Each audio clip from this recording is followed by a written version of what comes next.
বিশাল মরুপথ, পাহাড়ি পথ পাড়ি দিয়ে তায়েফের মরুজমিনে গেলেন কোরআনের দাওয়াত নিয়ে, ইমানের দাওয়াত নিয়ে। কিন্তু তায়েফের লোকেরা বিশ্বনবীর দাওয়াতকে শুধু প্রত্যাখ্যান করেই থামে নাই, তারা বিশ্বনবীর সাথে অত্যন্ত খারাপ আচরণ করেছে। বিশ্বনবীকে শারীরিকভাবে হেনস্থা করেছে, আমার নবীকে শারীরিকভাবে অত্যাচার করেছে, আমার প্যারা নবীর গায়ে পাথর মেরেছে, বিশ্বনবীর গা বেয়ে ঝরঝর করে রক্ত ঝরেছে, নবী জামিনের মধ্যে লুটিয়ে পড়েছেন, আবার মেরেছে, আবার নবী হাঁটতে শুরু করলেন, পেছন থেকে আবার মেরেছে, আবার নবী রক্তাক্ত হয়ে জামিনের মধ্যে লুটিয়ে পড়লেন, আবার মেরেছে। বিশ্বনবীর মতো এত সুস্ত্রী মানব, বিশ্বনবীর মতো এত শুভ্র মানব, বিশ্বনবীর মতো এবং চমৎকার দেহ মানব দিয়ে রব্বুল আলামিন কাউকে বানান নাই। এরকম চমৎকার মানুষটাকে তারা তায়েফের ওই জমিনে রক্তাক্ত করেছে। বিশ্বনবী দুনিয়ার কোনো স্বার্থের জন্য সেখানে যান নাই, নিজের কোনো লাভের জন্য, প্রাপ্তির জন্য যান নাই, তায়েফবাসীদের জাহান্নামের আগুন থেকে বাঁচাতে গিয়েছে। ঠিক কিনা বলে? খেয়ে না খেয়ে দিন প্রচারের কাজে নিজেকে দিয়েছ বিলিয়ে, তায়েফের কাফিরেরা চিনল না সে আলো, দুষ্ট ছেলেদের পিছু দিল লেলিয়ে, পাথরের আঘাতে ক্ষত বিক্ষত হয়ে সারা শরীর থেকে রক্ত ঝরে। হে রাসূল তোমাকে ভুলি আমি কেমন করে, হে রাসূল তোমাকে ভুলি আমি কেমন করে। পারেন না আপনারা? ধরুন আমার সাথে, হাজার ব্যথা বেদনার পরে ফিরে আসনি তুমি আপন ঘরে, দিনের আলো তুমি ছড়িয়ে দিতে চলে গেলে মদিনায় মক্কা ছেড়ে। হে রাসূল তোমাকে ভুলি আমি কেমন করে, হে রাসূল তোমাকে ভুলি আমি কেমন করে। ঠিক কিনা বলে? প্রিয় ভাইরা, তায়েফের ছেলেরা নবীকে রক্তাক্ত করলো। আমার নবী কই যাবে? কই যাবে? মক্কায় জায়গা নাই, তায়েফে জায়গা নাই। তায়েফ থেকে ভারাক্রান্ত মন নিয়ে আমার নবী মক্কায় ফিরে আসলেন। বিশ্বনবী মক্কায় ঢুকতে পারেন না। মক্কার মরুভূমির দিকে তাকিয়ে, উপত্যকার দিকে তাকিয়ে বিশ্বনবী ধা ধা করে কাঁদেন, ঝরঝর করে। নবীর চেহারা মোবারক থেকে চোখের পানিগুলো বেয়ে বেয়ে পড়ে। আমার জন্মস্থান, আমার শৈশব, কৈশোর, যৌবন কেটেছে মক্কায়, আমার এলাকায় আমি ঢুকতে পারি না। বিশ্বনবী মক্কার অনতি দূরে দাঁড়িয়ে যায়েদকে পাঠালেন, যায়েদ যাও দেখো কেউ আমাকে সাপোর্ট করার মতো আছে কিনা, যাও অমুকের কাছে যাও। সৈয়দনা যায়েদ গেলেন, তারাও প্রত্যাখ্যান করে ফিরিয়ে দেন। বিশ্বনবী বললেন যাও অমুক লোকের কাছে যাও, তিনিও প্রত্যাখ্যান করে ফিরিয়ে দিলেন। কেউ বিশ্বনবীকে আশ্রয় দিতে রাজি হয় না। নিজ জন্মভূমিতে বিতাড়িত বিশ্বনবী সর্বশেষ বিশ্বনবী বললেন যাও মুতঈম ইবনে আদির ঘরে যাও।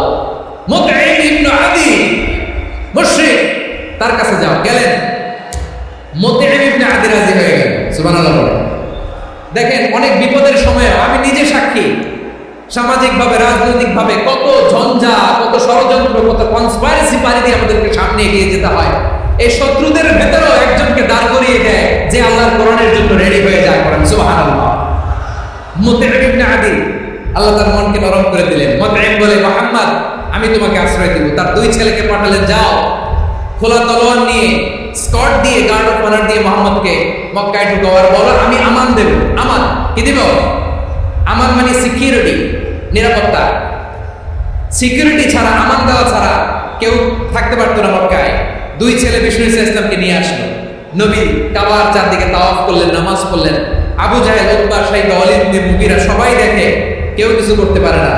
কারণ মুতঈম ইবনে আদি ঘোষণা দিয়েছেন আমি মুহাম্মদকে আমান দিয়েছি, মুহাম্মদের গায়ে যেন কেউ স্পর্শ না করে। আওয়াজ করে পড়েন সুবহানাল্লাহ। নবীর এই বিপদকালে মুহূর্তে মুতঈমের হৃদয়টা নরম করে দিল কে? আচ্ছা লালমনিরহাটের ভাইয়েরা বলেন, এই মুতঈম কি মুসলিম ছিল না মুশরিক? সবাই বলতে হবে মুসলিম না মুশরিক। তাহলে মুশরিকের কাছ থেকে নবী পলিটিক্যাল অ্যাসাইলাম, আধুনিক রাষ্ট্রবিজ্ঞানের ভাষায় পলিটিক্যাল অ্যাসাইলাম, যেটাকে বলে রাজনৈতিক আশ্রয়, ওনার আমান বা নিরাপত্তার এই ঘোষণায় তিনি মক্কায় ঢুকলেন। যতদিন নিরাপত্তা ছিলেন। মতিম যখন মারা গেল, বিষ্ণু ইসলাম হিজরত করে মদিনায় চলে গেলেন, সুবহানাল্লাহ। কিন্তু মতিম যে বিশ্বনবীর উপকার করছে এটা বিশ্বনবী ভুলে নাই। আমাদের অনেকে আছে উপকার করার পরে আর খেয়াল থাকে না, খাওয়ার পরে গলা দিয়ে নামলে আর খেয়াল থাকে না, এরকম আছে না নাই? আমার নবী ভুলে নাই। বদরের প্রান্তরে 70 জন কাফেরকে যখন বন্দী করে বিশ্বনবীর সামনে হাঁটু গেড়ে দাঁড় করানো হলো, বসানো হলো, 70 জন কাফের। কয়জন? বিশ্বনবী তাদের দিকে তাকিয়ে বললেন, সহিহ বুখারীর বর্ণনা, লাউ কানাল মুতঈম ইবনে আদি হাইয়ান সুম্মা কাল্লামানি হাউলাই নাতনা লা তারাকতুহুম লাহু। বদরের প্রান্তরে 70 জন বন্দী কাফেরের দিকে তাকিয়ে আমার নবী বললেন, আজকে মুতঈম ইবনে আদি যদি বেঁচে থাকতো আর তোমাদের 70 জনের ব্যাপারে যদি মুতঈম এক বাক্যে একটা সুপারিশ করতো, তার সম্মানে আজকে তোদের সবাইকে আমি মাফ করে দিতাম।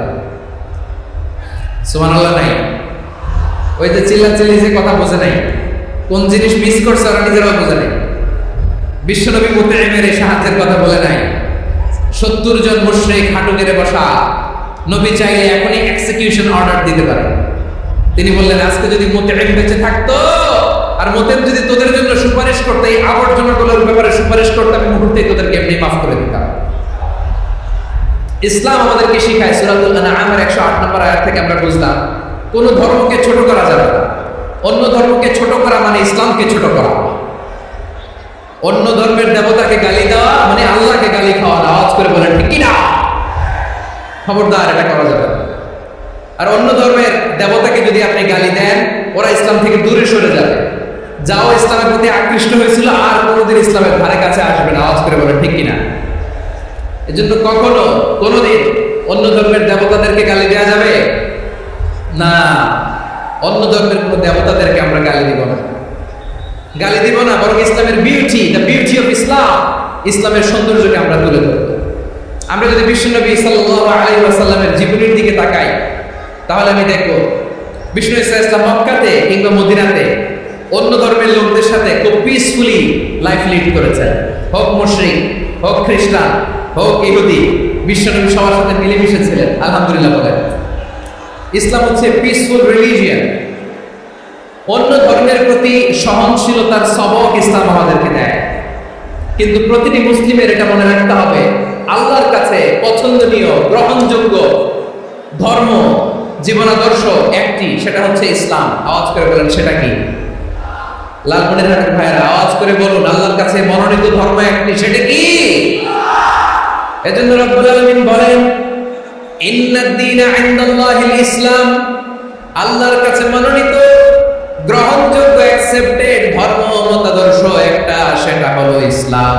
ইসলাম ছাড়া অন্য কোন ধর্ম যদি কেউ তালাশ করে, তার ওই ধর্ম আল্লাহ গ্রহণ করবে না। ومن يبتغي غير الإسلام دينا فلن يقبل منه وهو في الآخرة من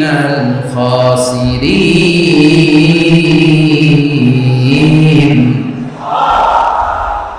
Whoever seek anything except Islam, that won't be accepted from him, and he will be loser in the day of judgment. কিয়ামতের দিন ইসলাম ছাড়া কেউ যদি অন্য কোনো ধর্ম তালাশ করেছে দুনিয়াতে, তার এই মতাদর্শ গ্রহণ করা হবে না, and he will be loser.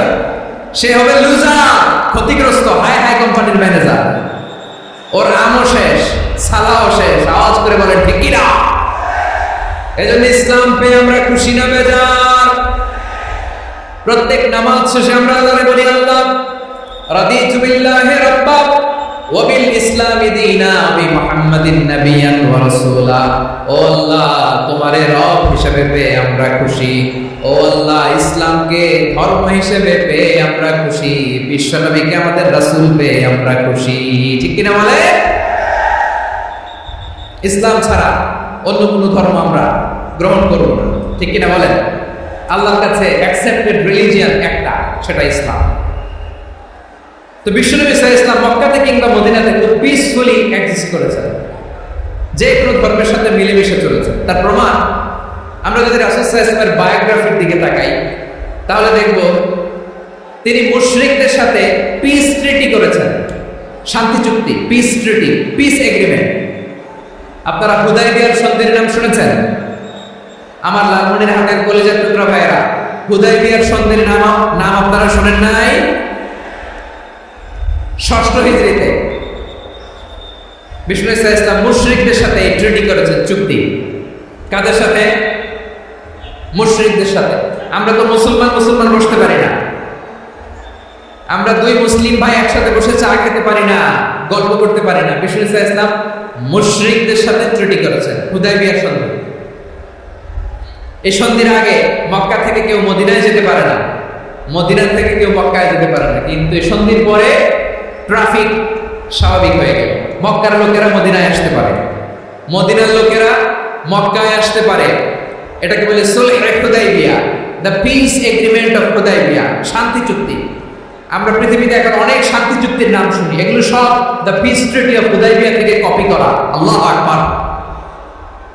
তাহলে বিশ্বনবী সাল্লাল্লাহু আলাইহি সাল্লাম তিনি যে শান্তিপূর্ণ সহাবস্থানে বিশ্বাসী ছিলেন, মুসলমানেরা যে অন্য ধর্মের প্রতি সহনশীল তার প্রমাণ হচ্ছে এই পিস ট্রিটি।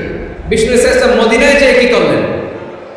মদিনায় যে বিষ্ণু ইসলাম মদিনা চার্টার করলেন, মদিনা সনদ, সাহিফাতুল মদিনা, এটার বলে মদিনা চার্টার। যে ওয়েস্টে, ইউরোপে, আমেরিকাতে তারা অনেক চার্টার করে, সব চার্টার মদিনা চার্টার থেকে কপি করা। আওয়াজ করে পড়েন সুবহানাল্লাহ। বিষ্ণু ইসলাম মদিনায় গেলেন, মদিনাতে মুসলিম, মুশরিক, ইহুদি, এই তিন ধর্মের লোক মিলে সব স্টেক হোল্ডার যারা আছে সবাইকে নিয়ে বিষ্ণু ইসলাম মদিনা চার্টার করলেন, মদিনা সনদ। পড়েন সুবহানাল্লাহ। শুধু তাই নয়, মক্কাতে বিশ্বনবী পিস এগ্রিমেন্ট করলেন, শান্তি চুক্তি মুশরিকদের সাথে। মদিনাতে যে বিশ্বনবী মদিনা চার্টার করলেন, মদিনা সনদ করলেন ইহুদিদের সাথে।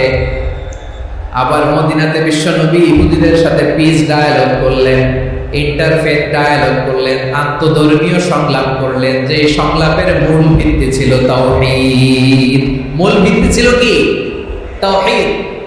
বিশ্বনবী ইহুদিদেরকে ডাকলেন, আহ্বান করলেন, কুল ইয়া আহলাল কিতাবি তাআলু ইলা কালিমাতিন সাওয়াইন বাইনানা ওয়া বাইনাকুম আল্লা না'বুদা ইল্লাল্লাহ ওয়া লা নুশরিকা বিহি শাইআন ওয়া লা ইয়াত্তাখিযা বা'দুনা বা'দান আরবাবান মিন দুনিল্লাহ فإن تولوا فقولوا اشهدوا بأننا مسلمون সুবহানাল্লাহ। পড়ে বিশ্বনবী মদিনার ইহুদিদের ডেকে বললেন, ও ইহুদিরা, শোনো শোনো,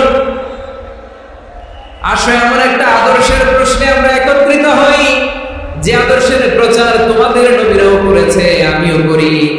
যে আদর্শের কথা তোমাদের পবিত্র ধর্মগ্রন্থগুলোতে আছে, আমার কোরআনেও আছে, সেটা হলো তাওহীদ।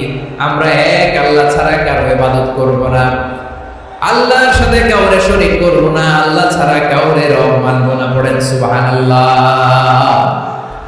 তাহলে আমার প্রিয় লালমনিরহাটের ভাইরা, মদিনাতে যে তিনি মদিনা চার্টার করলেন, মদিনা সনদ, পিস ডায়ালগ করলেন, শান্তির সংলাপ, ইন্টারফেথ ডায়ালগ করলেন, আন্তধর্মীয় সংলাপ, যার ভিত্তি ছিল তাওহীদ। সুবহানাল্লাহ পড়েন। তাহলে অন্য ধর্মের প্রতি সব সময় ইসলাম সহনশীল, টলারেন্স।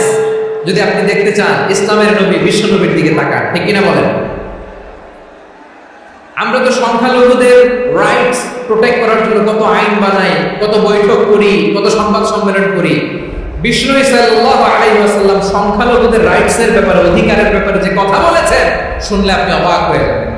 বিশ্বনবী বলেন, আলা মান যালামা মুআহাদান আও ইনতাকাসাহু আও কাল্লাফাহু ফাওকা তাআতিহি আও কাল্লাফাহু ফাওকা তাকাতিহি আও আখাযা মিনহু শাইআন বিগাইরি তিবি নাফসিন ওয়া আনা হাজিজুহু ইয়াওমাল কিয়ামা। খবরদার, জেনে রাখো, কেউ যদি কোনো সংখ্যালঘুর উপরে অত্যাচার করে, কোন সংখ্যালঘুর প্রাপ্য থেকে যদি কেউ কাউকে ঠকায়, সংখ্যালঘুর উপর যদি কেউ কষ্ট দেয়, কোন সংখ্যালঘুর সম্পদ যদি কেউ জোর করে কেড়ে নেয়, আমি কিয়ামতের দিন বিশ্বনবী ওই সংখ্যালঘুর পক্ষে আর ওই মুসলমানদের বিপক্ষে বাদী হয়ে দাঁড়াবো।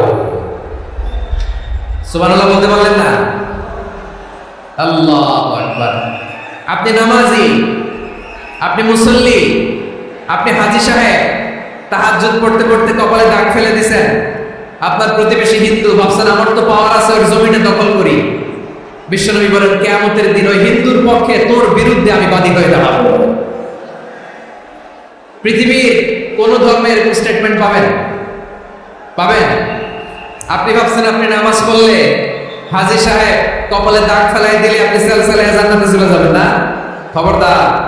বিশ্বনবী বলেন কোন সংখ্যালঘুর উপর যদি কেউ আক্রমণ করে, তার প্রাপ্য তাকে না দিয়ে যদি তাকে ঠকায়, তার উপর জুলুম করে, তার সম্পদ যদি কেড়ে নেয়, আমি নবী, তুমি মুসলিম হইতে পারো, মুসল্লি হইতে পারো, তার পক্ষে তোমার বিপক্ষে আল্লাহর দরবারে বাদী হয়ে দাঁড়াবে। আচ্ছা লালমনিরহাটের ভাইরা, কথা বুঝতে পারলে আওয়াজ করে উত্তর দেন। বিশ্বনবী যদি কারো বিপক্ষে দাঁড়ায় কিয়ামতের দিন, আই রিপিট, আমি আবার বলছি, বিশ্বনবী যদি কিয়ামতের দিন কারো বিপক্ষে দাঁড়ায়, ও তো সেলসেলায়া জান্নাতি, তাই না? জান্নাতি না? যে নবীর সুপারিশ ছাড়া জান্নাতের গেটও দেখা যাবে না, ওই নবী যদি বলে তোর বিপক্ষে আমি বাদী হয়ে দাঁড়াবো, ওই জান্নাতে আর ঢোকার কোনো সুযোগ আমাদের থাকবে? এখানেই শেষ না আমার প্রিয় লালমনিরহাটের ভাইয়েরা, এখানেই শেষ নয়। বিশ্বনবী বলেন মান কাতালা মুআহাদান, বুখারীর বর্ণনা, মান কাতালা মুআহাদান লাম ইয়ারা রাইহাতাল জান্নাহ। কেউ যদি, কোন মুসলিম যদি অন্যায়ভাবে কোন সংখ্যালঘুকে হত্যা করে, কোন হিন্দুকে হত্যা করে, কোন বৌদ্ধরে হত্যা করে, অন্যায়ভাবে কোন মুসলিম যদি কোন সংখ্যালঘুরে হত্যা করে, জান্নাতে যাওয়া তো দূরের কথা, ওই মুসলিম জান্নাতের ঘ্রাণও পাবে না। সেই বুখারীর বর্ণনা, মান কাতালা মুআহাদান লাম ইয়ারা রাইহাতাল জান্নাহ ওয়া ইন্না রিহাহা লা ইউজাদু মিন মাসিরাতি 40 আমা। যে জান্নাতের ঘ্রাণ 40 বছর দূরের রাস্তা থেকেই পাওয়া যায়। সুবহানাল্লাহ। প্রিয় ভাইরা, এখান থেকে জান্নাতে পৌঁছতে লাগবে 40 বছর। এত দূর, কত বছর? সবাই বলেন কত বছর? এখান থেকে জান্নাতে পৌঁছতে লাগবে 40 বছর। এত দূরে থাকতে জান্নাতের ঘ্রাণ আপনার নাকে এসে ধাক্কা মারবে। বিশ্বনবী বলেন যে ব্যক্তি কোন সংখ্যালঘুকে হত্যা করে, জান্নাতের ঘ্রাণ তো পাবেই, জান্নাতে তো ঢুকতে পারবেই না, জান্নাতের ঘ্রাণও তার নাকে লাগবে না। পড়েন নাউযুবিল্লাহ। তাহলে সংখ্যালঘুদের ব্যাপারে ইসলামে অধিকার দেয়া আছে না নাই? লালমনিরহাটের ভাইয়ের আওয়াজ করে বলেন, আমার সংখ্যালঘু হিন্দু ভাইদের রাইটস, অধিকার আমাদের ইসলামে প্রোটেক্টেড আছে না নাই? এখানেই শেষ না। বিশ্বনবী সাল্লাল্লাহু আলাইহি ওয়াসাল্লাম আপনার অমুসলিম প্রতিবেশীর সাথে ভালো আচরণ করতে বলেছে। আমাদের হয় না এটা মুসলিম পাড়া, ওটা বৌদ্ধ পাড়া, হয় না? অনেক সময় হয় না এটা আমাদের মুসলিম পাড়া, ওইটা হিন্দু পাড়া, এরকম আছে না নাই? লালমনিরহাটে নাই না? আছে? হিন্দু যদি আপনার প্রতিবেশী হয় কি করবে? ওরা কষ্ট দিবেন নাকি? কেন? ও তো হিন্দু, ও তো আমার আল্লাহরে ডাকে না, ওরা কষ্ট দিলে যায় যাবে না? খবরদার। বিশ্বনবী সাল্লাল্লাহু আলাইহি ওয়াসাল্লাম বলেন মান কানা ইউমিনু বিল্লাহ ওয়াল ইয়াউমিল আখির ফালিউকরিম জারা। যে আল্লাহে বিশ্বাস করে আর আখিরাতে বিশ্বাস করে, সেজন্য প্রতিবেশীর সাথে ভালো আচরণ করে। সুবহানাল্লাহ। কলিজা জুড়ায় যায় না আমার নবীর কথাগুলো শুনলে? যে আল্লাহে বিশ্বাস করে, যে আখিরাতে বিশ্বাস করে, সেজন্য প্রতিবেশীর সাথে ভালো আচরণ করে। এখানে বলছে মুসলিম প্রতিবেশী, বলছে নামাজি প্রতিবেশী, বলছে আল্লাহওয়ালা প্রতিবেশী, বলছে না। প্রতিবেশী আস্তিক হোক নাস্তিক হোক, প্রতিবেশী মুমিন হোক মুশরিক হোক, প্রতিবেশী হইলেই তার সাথে ভালো আচরণের দরকার আছে না নাই? আমার প্রিয় লালমনিরহাটের ভাইয়েরা, বিশ্বনবী সাল্লাল্লাহু আলাইহি ওয়াসাল্লাম ওনার ইহুদি প্রতিবেশীদের দেখাশোনা করতেন। আওয়াজ না শোনা যাক, আমারও তো দেখা যায়, তাকায় থাকেন, তাকায় থাকলে সওয়াব হবে।